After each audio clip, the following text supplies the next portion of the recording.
Buenos días, mis queridos hermanos, que la paz de nuestro Dios les acompañe en este precioso día. Le ruego a nuestro Dios que envíe su Espíritu, que nos capacite, que impresione nuestra mente, que nos ayude a poder entender su palabra. Hoy vamos a tratar un texto, una reflexión, que viene a apoyar la reflexión anterior, ¿verdad? La reflexión de hoy está titulada Siempre se revelará nueva luz en la palabra de Dios. Y vamos a ver de qué nos quiere hablar, ¿verdad? El Señor pide a los hombres y mujeres jóvenes que se preparen para el trabajo ferviente de toda la vida en la obra de la escuela sabática. Los esfuerzos espasmódicos no servirán de nada para lograr mucho bien o para convertirlos en obreros exitosos en la obra de Dios. Si perseveran con paciencia en el bien, llegarán a ser colaboradores de Dios. Debéis consideraros siervos de Dios cada día. Sed diligentes en vuestro trabajo cada día, y procurad no hacer senderos torcidos para vuestros pies, para que los cojos no se aparten del camino de la rectitud por vuestras malas acciones. El Señor tendría maestros en el trabajo de la escuela sabática que puedan dar un servicio de todo corazón, que aumentarán su talento mediante el ejercicio y harán mejoras en lo que ya se ha logrado. El Señor tendría cristianos trabajadores en su iglesia, porque el trabajador tiene menos tentaciones que aquellos que tienen poco que hacer.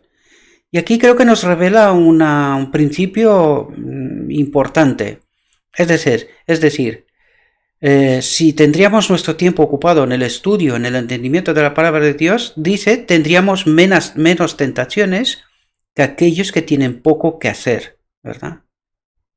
Aquellos que realmente creen en Cristo se convertirán en obreros junto con Dios. Serán gobernados por su Espíritu. Y eso es una clave sumamente importante. Y luego comentaremos sobre esto alguna cuestión, ¿verdad? Serán gobernados por su Espíritu. Sus afectos serán purificados, sus pasiones serán controladas y aparecerán frutos preciosos en sus vidas para la gloria de Dios. Y estemos atentos aquí, porque los que realmente creen en Cristo reflejarán la luz. Siempre se revelará nueva luz en la palabra de Dios a aquel que esté en conexión viva con el sol de justicia. Por lo tanto, entendemos cómo funciona esto. Fijaos lo que dice. Porque los que realmente creen en Cristo reflejarán la luz. Siempre se revelará nueva luz en la palabra de Dios a aquel que esté en conexión viva con el sol de justicia. Y mucha gente se pregunta de por qué no entiende las Escrituras, ¿verdad? Pues esta es una clave, mis queridos hermanos. Esta es una clave. Estar en una conexión permanente con el Espíritu de Dios y con el deseo de entender. Lo dijimos en la reflexión anterior y no me quiero repetir, ¿verdad? Fijaos lo que dice aquí. Que nadie llegue a la conclusión de que no hay más verdad que revelar. El diligente y orante buscador de la verdad encontrará preciosos rayos de luz que aún no brillan en la palabra de Dios, que aún no brillan, y ahora veremos por qué dice esto, ¿verdad? Todavía hay muchas gemas dispersas que deben ser reunidas para ser propiedad del pueblo remanente de Dios. ¿De quién está hablando aquí? Está hablando del remanente de Dios, mis queridos hermanos, es decir, del final del tiempo de la historia de este mundo. Por lo tanto, estas gemas, lo dijimos en la reflexión anterior, ¿para quién estaban preparadas? ¿Comprendemos? Para nosotros. Por eso dijimos que la historia, las escrituras, la palabra de Dios, todo estaba preparado para este pueblo final. ¿Entenderemos? Pero la luz no se da simplemente para ser una fuerza para la iglesia, sino para ser derramada sobre aquellos que están en la oscuridad. Entendemos que este es el mensaje que hay que dar al mundo, en realidad. Eso es lo que trata de decirnos. El pueblo de Dios debe mostrar las alabanzas de aquel que los ha llamado de las tinieblas a su maravillosa luz. Cristo ha dicho de su pueblo: vosotros sois la luz del mundo, y la misión de la luz es brillar e iluminar las tinieblas. Por lo tanto, tenemos un propósito, ¿verdad? Un mensaje y un propósito. O que los maestros y los alumnos sean lo que el Señor diseñó que fueran cuando dio su vida, para que pudieran ser hijos e hijas de Dios y ganar la corona de la gloria inmortal. Y ahora os traigo otro pequeño texto de Review and Herald de 1889 que creo que nos tiene que ayudar y aportar, ¿verdad?, a ese entendimiento, a lo que tratamos de entender. Fijaos lo que nos dice. Si te contentas con pensar y predicar en una visión estrecha, limitada, condicionada, con prejuicios, eso es lo que nos trata de decirnos, ¿verdad? No avanzarás en la comprensión, ni conocerás la profundidad y la grandeza de la verdad. Por lo tanto, entendemos, mis queridos hermanos, lo imperioso necesario que es quitarnos prejuicios, ¿verdad? Estar de mente abierta, ampliar el horizonte, la visión, porque si no, no avanzaremos en la comprensión. Nos quedamos con una visión estrecha, ¿verdad? Condicionada, limitada, ¿verdad? Y no es porque no quiere Dios revelarnos la verdad, sino porque nosotros mismos nos estamos condicionando, ¿verdad? Fijaos lo que dice aquí. Si deseas entender los misterios de Dios, dice, los misterios de Dios, debes buscar en las Escrituras. Por lo tanto, tenemos mucho trabajo. ¿Habéis visto? En el texto anterior nos decía, las gemas están dispersas. Pues nuestro Dios decidió trabajar de esta manera para que estemos ocupados, pero que también tengamos esa alegría de cuando encuentras un diamante, ¿verdad? Pues qué alegría tienes, ¿no? Como en la vida real. Si encontrarías un diamante, ¿cambiaría tu vida o no? Pues de eso se trata. La palabra de Dios tiene que ser eso mismo para un cristiano, ¿verdad? Esa misma experiencia. Fijaos, no hay nada que desarrolle el intelecto como la lucha con los grandes problemas de la verdad revelada en la palabra de Dios. ¿Entendemos? Dice, no hay nada que desarrolle el intelecto como la lucha con los grandes problemas de la verdad revelada en la palabra de Dios. Por lo tanto, es una pelea para poder entender. ¿Comprendemos? Podéis mantener vuestra mente en constante meditación y oración, incluso cuando vuestras manos están ocupadas. Es decir, en todo momento, estemos donde estemos, ¿verdad? La verdad de Dios es un tesoro que tiene más valor que todo lo demás en el mundo. Por lo tanto, ¿qué precio tiene la palabra de Dios? Dice que tiene más valor que todo lo demás en el mundo. ¿Entendemos? Su inestimable valor está ilustrado por la parábola de Cristo sobre el hombre que encontró un tesoro en un campo y fue y compró ese campo para poder arar cada parte de él y buscar todo el tesoro que contenía. Fijaos ahora, la bendita Biblia, el campo que contiene el tesoro, el jardín de Dios, está abierto para ti. ¿Para quién está abierto? Para ti, mi querido y querida hermana. Está abierto para nosotros. Solamente hemos de cavar. Es lo único que hay que hacer. Las gemas están, lo sabemos seguro. No estamos cavando en un campo fértil, no fértil, ¿verdad? Sino que es un campo que tiene gemas dentro. Esto lo sabemos seguro. Lo único que tenemos que hacer es cavar. Cavar y no parar de cavar, ¿verdad? Fijaos lo que dice. Escudriñad las Escrituras. Cavad en las minas de la verdad hasta que salgan las preciosas joyas que han estado escondidas allí durante siglos. Ahora entendéis por qué estaba diciendo que estas verdades, estas gemas, han sido escondidas para que nosotros, este pueblo remanente, las encontremos. ¿Con qué propósito? Pues con lo que dije antes, ¿verdad? En la reflexión anterior. Porque ese pueblo final tiene que saberlo todo, tiene que entender la verdad, para que no sea engañado de nuevo. Este es el propósito, mis queridos hermanos, ¿verdad? Y por supuesto, para que nosotros seamos transformados a través de esta verdad, ¿verdad? Bien colocada en su sitio. Y fijaos, dice, las preciosas joyas que han estado escondidas ahí durante siglos y podáis presentarlas al pueblo. Por lo tanto, una vez que descubrimos esas verdades, hemos de compartirla, ¿verdad? Bien, quería comentaros algo con respecto al Espíritu Santo, ¿verdad? Porque esta misma mañana estaba viendo un pequeño debate, por decirlo así, en Facebook, ¿verdad?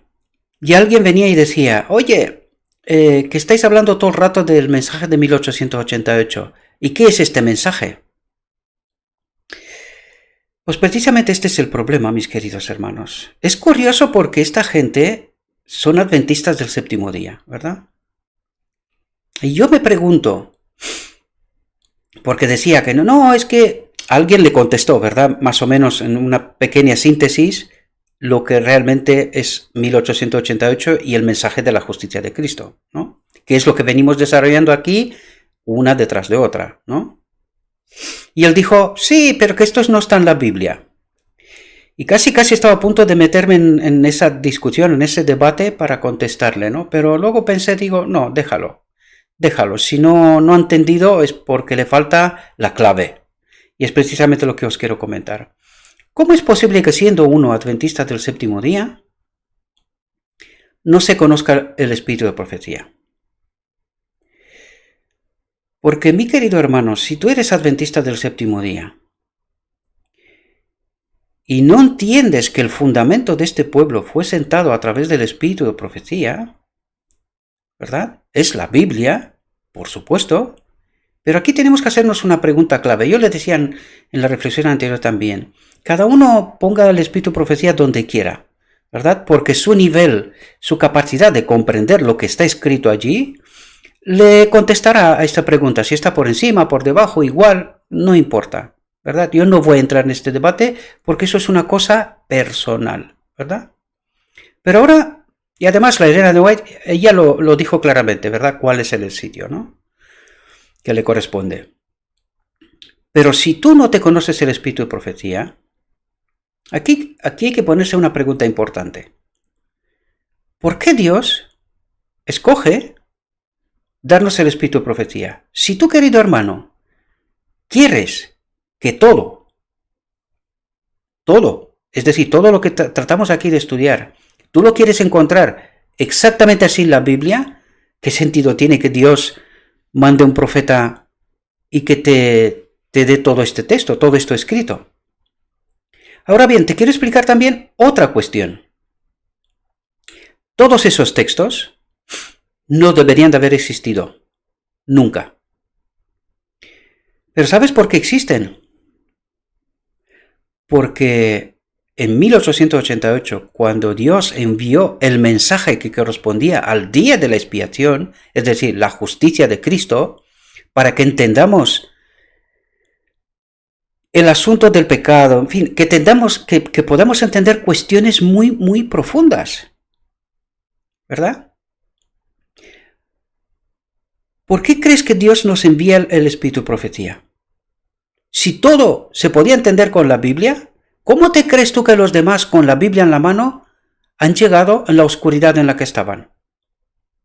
Es más, ¿cómo te crees tú que hemos llegado nosotros con el espíritu de profecía incluso donde estamos? No logras entender que aquí hay un asunto mucho más profundo. En 1888, Dios debido al rechazo, porque en aquel momento a poco tiempo deberíamos de haber estado en el cielo, ¿verdad? Esa obra, este mensaje para el mundo se hubiese dado entonces y en poco tiempo, pocos años, hubiésemos ido al cielo, ¿verdad? Pero debido al hecho de que hemos rechazado el mensaje, pues como consecuencia de esto, y para que no estemos perdidos definitivamente, ¿verdad? Nos dejó todos esos mensajes, con la esperanza de que algún día habrá un pueblo, un remanente, que entenderá este mensaje. Y si tú no entiendes eso, la cuestión es la siguiente. Es porque no quieres, para empezar. Porque la pregunta de aquel hombre puede parecer pertinente, pero en realidad es una pregunta impertinente. Y sé que es una palabra dura. Y me explico. Si Dios está diciendo, dice, la bendita Biblia, el campo que contiene el tesoro, el jardín de Dios, está abierto para ti y te invita a escudriñar las escrituras, cavar en las minas de la verdad hasta que salgan las preciosas joyas. ¿Esto sirve para todo el mundo o es una cuestión exclusiva? ¿Me entiendes, mi querido hermano? Es porque en realidad aparentamos querer saber, pero nuestro querer saber, ¿sabes cómo funciona? Nosotros lo entendemos como cuando entras en un restaurante, te sientas a la mesa, alguien que venga, tú comandas y, oye, que me venga el mensaje de 1888. Alguien te traiga el plato, lo comas, te levantas y te vas. Esto en el mundo en el que vivimos puede funcionar, pero nuestro Dios no funciona así. Fijaos lo que nos está diciendo. Nuestro Dios nos invita en la cocina y nos dice, vamos a cocinar juntos. ¿Verdad? Vamos a cocinar juntos. Y te descubre un evangelio personalizado. Deberías de entender la exclusividad que tienes, mi querido hermano y hermana. Dios te quiere presentar el evangelio a ti, personalmente. Pero ¿sabes cuál es el problema? No nos los puede revelar porque nosotros estamos pensando como en este mundo. Queremos sentarnos en la mesa y ahorrarnos el esfuerzo de preparar y cocinar la comida. Que alguien nos la traiga. Y nosotros solo queremos comer y nos vamos. Pues ahora entiendes de por qué en toda la Edad Media, con la Biblia en la mano, desde Lutero en adelante, desde luego, se perdieron, se metieron en la oscuridad. Y ahora entiendes de por qué incluso el pueblo, la iglesia de la Odisea, ¿verdad? El pueblo final, con la Biblia y el espíritu de profecía en la mano, también se ha metido en la oscuridad. Y ahora entiendes de por qué tiene que haber un remanente del remanente que descubran estas joyas que han estado escondidas durante siglos, ¿verdad? Para que los descubramos. Porque ¿por qué está diciendo aquí joyas que han estado escondidas durante siglos? ¿Cuándo está escribiendo este texto? Es un año después, mi querido hermano, el 1889. Y te aconsejo, es mi humilde opinión, que te fijes desde cuándo empezó a ser escrito, o cuándo se empezó a escribir con mayor profundidad casi todo el espíritu de profecía. Porque hasta 1888 teníamos muy poco escrito. Muy poco. Review and Herald, las señales de los tiempos, algunos sermones, primeros escritos y poco más. Poco más. Casi todo lo que tenemos es después de 1888. Tenemos que hacernos la pregunta, ¿por qué? ¿Por qué era necesario? Así que, mi querido hermano, no entendemos porque no buscamos esta conexión viva con el Espíritu de Dios. Y queremos ahorrarnos el cocinar la comida junto con el Espíritu de Dios, para que podamos encontrar estas preciosas joyas, para que podamos entender los misterios de Dios. Están aquí en este texto. Todo esto está revelado, mi querido hermano. He visto algunos dislikes, ¿verdad? Sigo preguntándome por qué. Supongo que será gente que no entiende. Queridos, sin el Espíritu de Dios nos vamos a perder. Y lo digo esto porque tienes que entender qué es lo que ocurre al final del día de la expiación. Y si no tienes el Espíritu de Dios, estás perdido, mi querido hermano. Lo siento de mi alma, porque este es el propósito para el cual trabajamos. Pero si no quieres entender, nunca entenderás. Esto es así como funciona. Dios necesita valientes, gente que se entregue por completo, que pelee con la palabra en búsqueda de estas preciosas joyas, estas gemas escondidas para ti, querido hermano.